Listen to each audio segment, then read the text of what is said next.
एक चीज़ बताओ हमें, गांधी का विरोध करने वाले, आपको क्या लगता है? आज 2025 है, चल रहा है 2025, 100 साल पीछे चले जाओ, 1925 ना, 1920। अब 1920 में अगर गांधी जी कोई आंदोलन चला रहे हैं, अब उस आंदोलन में बोल दें कि भाई नहीं, तुम चलो किससे लड़ो, अंग्रेज़ों से जाके लड़ जाओ, ठीक, मुट्ठी भर लोग मार के खेत दो, चले जाएंगे। लेकिन भारतीयों के पास क्या है? लड़ जाएंगे तोप से उड़ा देंगे, लड़ जाएंगे तलवार से काट देंगे, लड़ जाएंगे बंदूक से उड़ा देंगे। हमारे पास यानी भारतीयों के पास क्या था?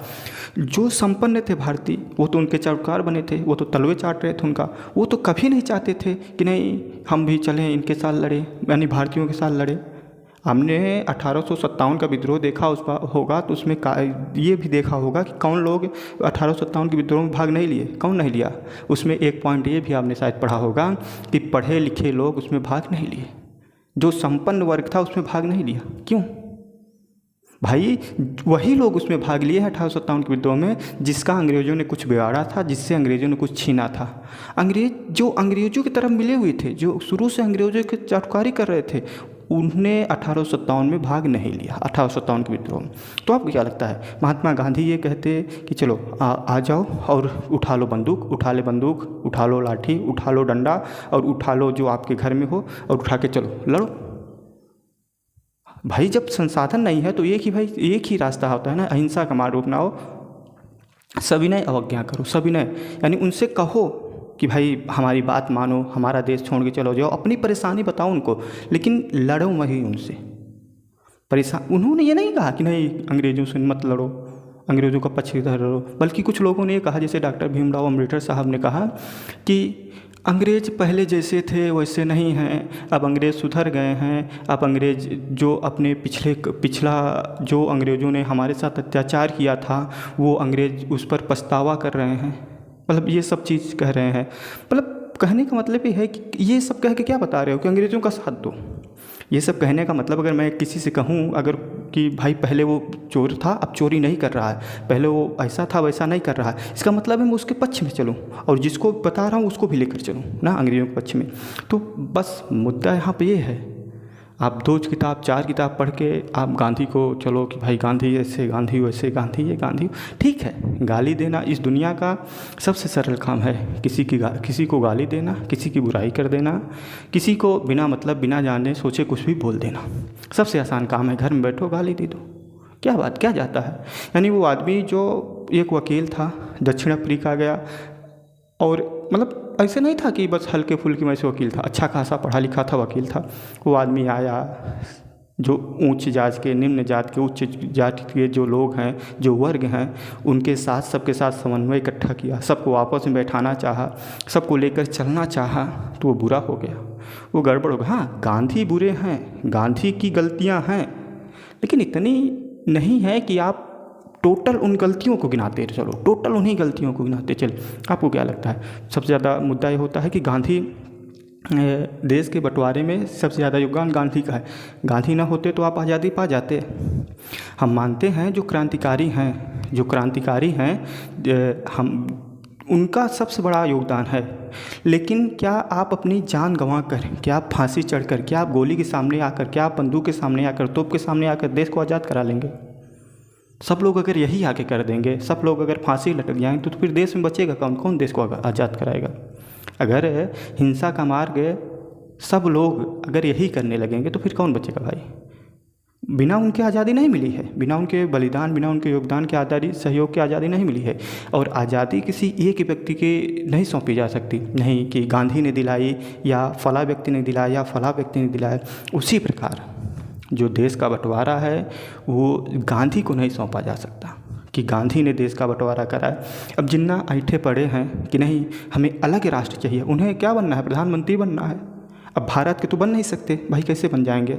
नहीं बन सकते। उनका रवैया देखा जा रहा है, उनका चाल ढाल देखा जा रहा है, उनके मनोदशा देखी जा रही है कि वो किस तरफ जा रहे हैं, तो भारत के तो नहीं बन सकते। तो जब उनको पता चला कि हम प्रधानमंत्री बन ही नहीं सकते तो उन्हें लगा कि नहीं अलग कर दो, हमारे संप्रदाय, हमारे समुदाय को, मुस्लिम लीग को, पूरे मुस्लिम समाज को अलग करो। एक अलग राष्ट्र का अब कोई अड़ा है कि नहीं हम ये करेंगे ही करेंगे करेंगे, तो कितने दिन उसको रोको भाई। गांधी ने आंसर पे बैठे कि नहीं, गांधी ने कहा कि बंटवारा हमारी लाश पर होगा, यानी हम मर जाएंगे तो बंटवारा कर लेंगे। गांधी जी नहीं जाके लाइन खींच दे कि नहीं ये भारत ये पाकिस्तान, जो उठा के चल देते हुए नहीं गांधी बांट दिए, गांधी बांट दिए, गांधी बांट दिए। गांधी ने नहीं बोला, गांधी आंसर पर बैठ गए कि नहीं बंटवारा होगा हमारी लाश पर होगा। लेकिन कितने दिन तक आंसर पर बैठे, कितने दिन तक जिन्ना, और जिन्ना सिर्फ एक व्यक्ति को मनाना हो तो ठीक है, जिन्ना के साथ पूरे मुस्लिम कमेटी है, पूरे के पूरे मुस्लिम के जो जितने अच्छे लोग हैं, अच्छे लोगों का मतलब सिर्फ इतना है कि जितने पढ़े लोग हैं, पढ़े लिखे लोग हैं, और जितने भी उस समय के ज़मींदार वगैरह जागीरदार वगैरह, अभी जितने भी संपन्न व्यक्ति हैं मुस्लिम में, वो सब जिन्ना के साथ हैं कि नहीं हमें चाहिए। कुछ लोग ऐसे हैं जो कि आज़ादी के पक्ष में नहीं थे, मुस्लिम भी, आज़ादी का मतलब कि बंटवारे के पक्ष में नहीं थे, मुस्लिम भी कि नहीं बनना चाहिए। लेकिन अब उनका नाम न लेकर के आप गांधी को देखिए, तो गांधी में मैंने कहा बहुत बुराई है। कुछ लोग कहते हैं कि यहाँ पे मुद्दा उठा देंगे कि नहीं भगत सिंह, राजगुरु, सुखदेव, इनको गांधी ने नहीं बचाया।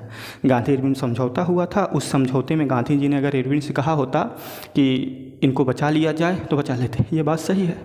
गांधी जी ने नहीं कहा। गांधी जी अगर अपनी बातें रख देते, जैसे अड़ना होता है ना, अड़ जाना, अपनी बात पर एकदम अटल रहना, गांधी जी कह देते, एक शब्द ही कहना था कि भाई ठीक है इन तीनों को फांसी मतलब ना होनी चाहिए, तब जाके हम गोलमेज सम्मेलन में शामिल होंगे या फिर इरविन की जो बात है उसको मानेंगे, तो ये बात बन सकती थी, ये बात बन सकती थी। यहाँ पे गांधी की गलती है। लेकिन क्या यहाँ पे गांधी जी और कोई वकील नहीं था?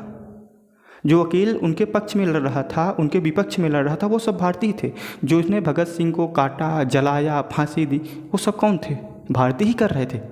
अंग्रेज अफसर नहीं आके भगत सिंह के फंदा फैला दिए, अंग्रेज अफसर नहीं आके उनके लाश में आग लगा दिए, अंग्रेज अफसर नहीं आके उनको काट दिया। चंद पैसों के लिए, चंद रुपयों के लिए, चंद कामों के लिए भारतीय ही कर रहे थे। जाके पढ़ो, समझ में आए। बिना मतलब बकवास करो, बिना मतलब दो शब्द बोल दो, बिना मतलब कुछ भी कर दो, तो ये अच्छी बात है नहीं है किसी भी प्रकार से। किसी को भी गलतियां हर इंसान से होती हैं। अगर कोई 10 काम कर रहा है तो उसमें से 2 गलतियां, 3 गलतियां, 4 गलतियां हो ही जाएंगी उससे, चाहे जितना संभल के चले। और सबसे बड़ा मुद्दा ये है, सबसे बड़ी बात ये है कि आप आज के डेट में जो बीत गया है उसका आप अगर सोचेंगे उसके बारे में कि नहीं ये नहीं ऐसे होना चाहिए, ये नहीं ऐसे होना चाहिए, तो आपको वहाँ जाना चाहिए।